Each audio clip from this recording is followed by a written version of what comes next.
जर तुम्हालाही केस गळतीच्या त्रासामुळे खूप जास्त प्रमाणात टेन्शन येत असेल आणि तुम्हालाही दाट सोबतच लांब आणि मजबूत केस जर हवे असतील ना, तर आजचं हे हेअर टोनर किंवा सिरम नक्कीच ट्राय करून बघा। खरं तर मला प्रेग्नन्सीच्या नंतर ना केस गळतीचा खूप जास्त प्रॉब्लेम होत होता आणि त्यानंतर ना मी हे टोनर ट्राय करून बघितलं आणि मला रिझल्ट खूप छान भेटले।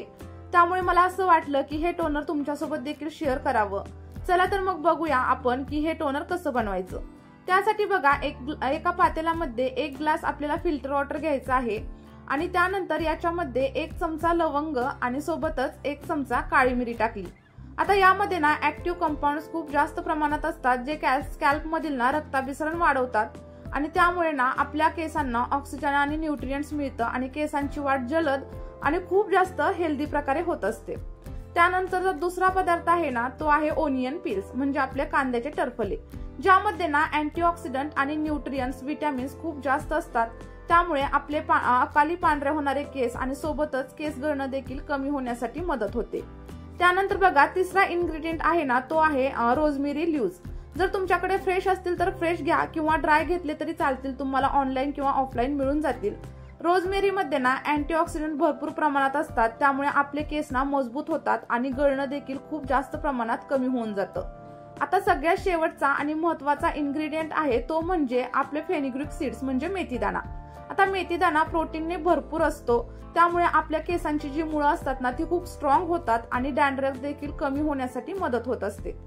आता हे सगळे इन्ग्रेडियंट व्यवस्थित असे मिक्स करून घ्यायचे आणि त्यानंतर ना 20 ते 25 मिनिटांना आपल्याला मीडियम टू लो फ्लेम वरती ना ते मस्त असं उकळून घ्यायचंय, जेणेकरून ना त्याचा कलर चेंज होईपर्यंत आपल्याला छान असं उकळून घ्यायचं आणि 20 ते 25 मिनिटांनंतर बघा मध्ये मध्ये हलवत घ्यायचं ते आणि त्यानंतर बघा गॅस बंद करायचा। आता गॅस बंद केल्याच्या नंतर 1 ते 2 तास ना आपल्याला हे जे पाणी आहे ना असंच झाकून ठेवायचंय, जेणेकरून ना सगळे न्यूट्रिएंट्स व्यवस्थितपणे पाण्यात उतरतात आणि सोबतच आपलं पाणी देखील ना थंड होतं। आता आपलं जे हे टोनर आहे ना ते एकदम रेडी झालेलं आहे, ते आपण गाळून घेऊयात आणि त्यानंतर ना बघा याचा कलर ना पूर्णपणे चेंज झालेला तुम्हाला दिसत असेल। त्यानंतर बघा अशा प्रकारच्या ना स्प्रे बॉटल मध्ये हे मी टोनर ना स्टोअर करून ठेवणार आहे, ज्यामुळे काय होईल स्कॅल्प वरती ना लावायला खूप जास्त सोपं जाईल। तुमच्याकडे जर स्प्रे बॉटल नसेल ना तर तुम्ही साध्या बाटलीत देखील साठवून ठेवू शकता आणि एखाद्या कॉटनच्या साह्याने वगैरे अप्लाय करू शकता।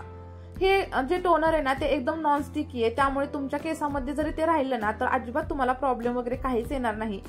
हे टोनर तुम्ही केस धुण्याच्या 2 तास अगोदर लावू शकता किंवा आदल्या दिवशी रात्री लावून दुसऱ्या दिवशी सकाळी देखील केस धुवू शकता। आपल्याला हे टोनर ना फक्त स्कॅल्प वरती लावायचे, सगळीकडे व्यवस्थित असं स्प्रे करून घ्यायचं किंवा कॉटनने ना व्यवस्थित असं लावून घ्यायचं आणि त्यानंतर 5 ते 10 मिनिटं ना बोटांच्या साह्याने हलक्या हाताने ना डोक्यावरती मसाज करायचा आहे। तुम्ही बघा आठवड्यातून किमान 3 ते 4 वेळा हे टोनर वापरा आणि 3 महिने कंटिन्यू वापरून बघा, तुम्हाला फरक ना नक्की जाणवेल। जर तुम्हाला फरक जाणवला मला कमेंट मध्ये नक्की सांगा आणि चॅनलला